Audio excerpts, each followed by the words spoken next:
Assalamualaikum warahmatullahi wabarakatuh.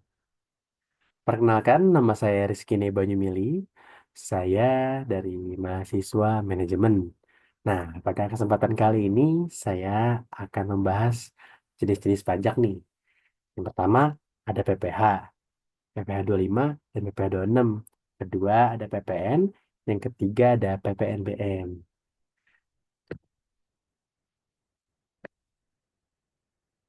Pajak penghasilan pasal 25, yang kedua pajak penghasilan pasal 26, yang ketiga pajak pertambahan nilai atau PPN, yang keempat pajak penjualan atas barang mewah. Yang keempat ini lagi hangat-hangatnya teman-teman, yang PPN 12% itu. Saya akan ngebahas yang pertama. Di sini ada pajak penghasilan atau PPh 25. Pajak penghasilan pasal 25 adalah pajak penghasilan yang dibayarkan secara ditanggungkan oleh wajib pajak badan berupa pembayaran atas penghasilan yang diterima setiap bulan sebelum penghasilan tersebut dihitung sebagai objek pajak tahunan. Tujuannya adalah untuk memperlancar penerimaan pajak negara. Sistem pembayarannya dirancang untuk memastikan wajib pajak badan secara teratur menyisihkan dana untuk kewajiban pajaknya.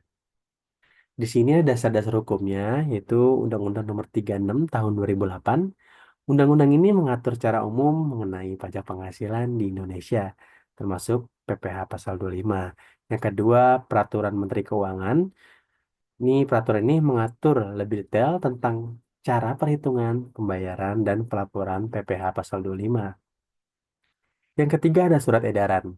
Surat edaran ini merupakan panduan bagi WP atau wajib pajak, pajak badan, dan penjabat pajak dalam memahami dan menerapkan PPh pasal 25.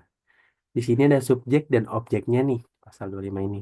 Subjek pajak adalah wajib pajak badan, yaitu badan hukum yang memiliki penghasilan dan berdomisili di Indonesia, yaitu suatu perkumpulan atau badan yang mempunyai yang ada di Indonesia. Nah, itu subjek pajaknya. Objek pajaknya adalah penghasilan kena pajak. PKP yang diperoleh wajib pajak badan dari berbagai sumber seperti usaha, investasi, dan lainnya. Ya, usaha-usaha kayak misalnya buat toko makanan, mungkin toko makanan sudah besar, nah itu wajib bayar pajaknya juga teman-teman. Di sini ada tarif dan perhitungannya. Tarif PPh adalah sebesar 25% dari PKP yang diperoleh wajib pajak dan badan setiap bulannya. Nah, PKP itu tadi, yang tadi ya teman-teman, penghasilan kena pajak. Nah, di sini ada perhitungannya, yaitu PPh 25% dikali PKP bulanan. PKP bulanan sama dengan penghasilan kena pajak yang diperoleh selama sebulan. Tata cara pembayaran dan pelaporan. Yang pertama, pembayaran PPh Pasal 25 dibayarkan secara tetap setiap bulan melalui bank yang ditunjuk oleh DJP. Yang kedua, pelaporan pelaporan dilakukan setiap akhir bulan melalui SPT tahunan, PPh Badan, formulir 1771. Yang ketiga, ada bukti pembayaran. Wajib pajak harus menyimpan bukti pembayaran PPh Pasal 25 sebagai arsip. Saksi dan denda. Keterlambatan pembayaran. Denda sebesar 2% per bulannya atau bagian bulan dari jumlah pajak yang terlambat dibayarkan. Yang kedua, keterlambatan pelaporan. Denda sebesar 0,5% per bulan atau bagian bulan dari jumlah pajak yang terutang. Yang ketiga, ada pelaporan tidak benar, yaitu sanksi berupa hukuman dan penjara. Nah, di sini ada contoh soal nih, perhitungan PPh pasal 25-nya, yaitu PT Makmur Abadi memperoleh penghasilan bruto sebesar 100 juta per bulan.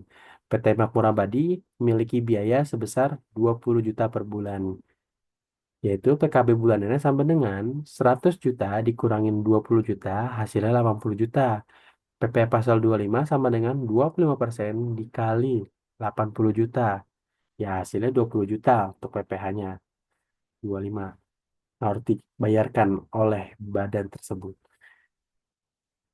Di sini ada pajak penghasilan pasal 26, PPh 26. Ada pengertian, pajak penghasilan PPh pasal 26 merupakan pajak penghasilan yang dikenakan atas penghasilan yang diterima atau diperoleh wajib pajak dalam negeri, wajib pajak luar negeri. Sumber penghasilan ada dividen, bunga, royalti, sewa, fee. Penerimaan wajib pajak dalam negeri yang menerima penghasilan tersebut. Objek pajak PPh pasal 26 adalah penghasilan diterima atau diperoleh wajib pajak dalam negeri atau wajib pajak luar negeri. Dividen, pembagian laba yang diterima oleh pemegang saham dari perusahaan luar negeri. Nah, yang kedua ada royalti, pembayaran atas hak pengguna, hak cipta, paten, merek dagang, dan hak kekayaan intelektual lainnya. Ada bunga nih, pembayaran bunga atas pinjaman yang terima dari pemberi pinjaman di luar negeri. Pembayaran sewa atas aset seperti tanah bangunan atau peralatan disewakan dari pihak luar negeri. Nah, ini ada yang dari dalam negeri dan luar negeri. Pesan luar negeri. Nah, subjek pajaknya adalah perusahaan yang terdaftar di Indonesia, warga negara Indonesia atau warga negara asing yang berdomisili di Indonesia. Tarifnya untuk dividen itu 10 hingga 20%. Royalti sama bunga 15-20%, sewa 10-20%. Contoh kasus satu nih, perusahaan Indonesia PT Tri Sentosa menerima dividen sebesar 100.000 dolar USD dari perusahaan di Singapura. Hitunglah PPh-nya. USD 100.000 dikali 15% sama dengan 15.000. Ada konversi USD ke rupiah dengan kurs saat pembayaran, berarti 15.000 dikali. Nah, ini kalau jadiin rupiah di 14.500 sama dengan 217.500.000. Di sini PT Trisentosa diwajibkan membayar PPh sebesar 217.500.000 rupiah kepada Direktorat Jenderal Pajak. Yang kedua sama sih, perusahaan Indonesia PT Jayadi menyewa kantor di Hong Kong. Nah, HKD sebesar 1 juta per bulan. Hitunglah PPh-nya. Nah, ini sih sama kayak tadi. Kepada dia nggak jauh beda ya, cuma yang bikin bedanya itu yang tadi tuh menerima dividen dan sewa sewa gedung, sewa kantor. Nah, untuk kriterianya itu ya tadi di sini nih teman-teman, 10% sampai 20%, tergantung. Di sini ada ketiga, ada pajak pertambahan nilai atau PPN. Sering sekali ketika kita makan di satu tempat, kita kena PPN. Kayak barang-barang yang kita beli nih, kayak kalian mungkin pernah servis motor, di situ kena PPN buat beli barangnya. Nah, itu dia. Pas itu PPN, mari kita bahas. Di sini ada pengertian dan objek. PPN adalah pajak tidak langsung yang dibebankan atas pertambahan nilai barang atau dan jasa. Objek pajak PPN adalah barang kena pajak dan jasa kena pajak. Undang-Undang Nomor 36 Tahun 2008, Dasar Hukum PP Indonesia adalah Undang-Undang Nomor 8 Tahun 1983 tentang pajak pertambahan nilai barang dan jasa dan pajak penjualan atas barang mewah. Yang kedua ada peraturan pemerintah. PP mengatur lebih detail tentang PPN, contohnya PP Nomor 1 Tahun 2013 tentang pajak pertambahan nilai dan jasa. Di sini ada orang lingkupnya, barang kena pajak. Barang kena pajak meliputi barang yang dihasilkan di dalam negeri dan barang impor. Yang kedua, ada jasa kena pajak, meliputi jasa yang disediakan di dalam negeri dan jasa impor. Kalau misalnya kita ke bengkel-bengkel Honda, motor, dia pernah tuh ngenain pajak juga kalau kita di sana. Dan kan itu deh, di tempat saya sendiri kan saya bekerja di dealer otomotif. Di situ saya menjadi service advisor. Di situ saya juga eh, awal mula customer, resepsionis gitu, dan penerimaan serta pembayaran. Di situ emang dikenakan pajak PPN sebesar tergantung barang tersebut itu seberapa banyak. Semakin banyak barangnya, PPN-nya semakin besar. Tata cara pemungutan dan pelaporan. PPN dipungut oleh penjual dan disetorkan ke negara. Yang kedua, penjual wajib melapor PPN secara berkala. Yang ketiga, pembayaran PPN dilakukan melalui bank. Di sini ada contoh soal PPN masukan. Harga jual. Toko tersebut membeli bahan baku sebesar 50.000. Tarif PPN-nya 10%.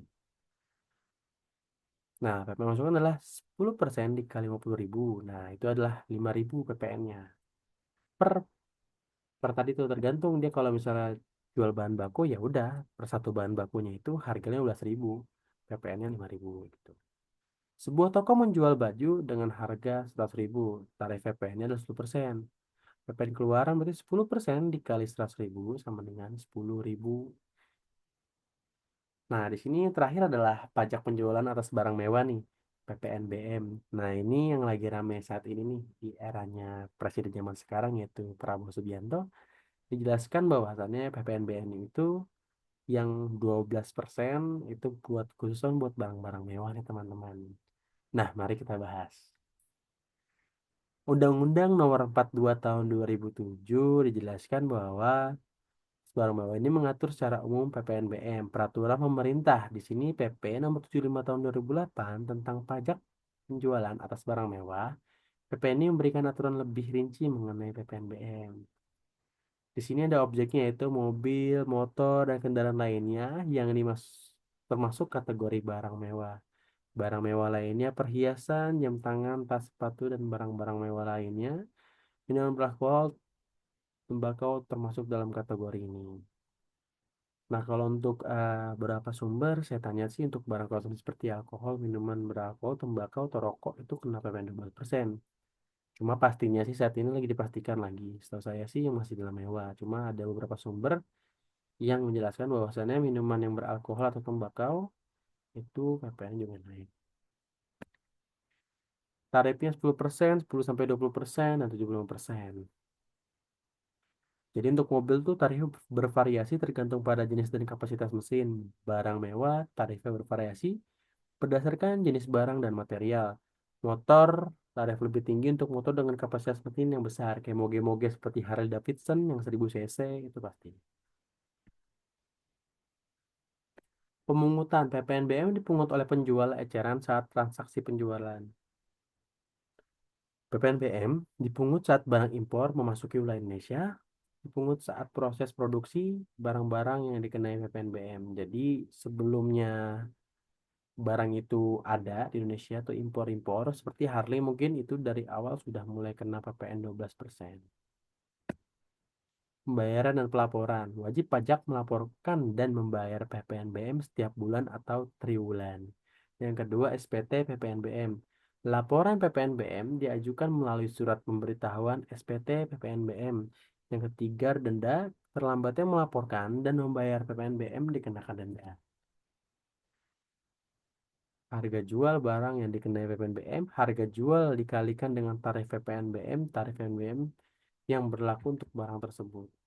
Nah, itu aja presentasi dari saya mengenai 3 poin teman-teman. Mulai dari PPH, PPN, dan PPNBM. Semoga teman-teman semua ah, dapat mengerti ya tentang apa itu PPN dan PPH.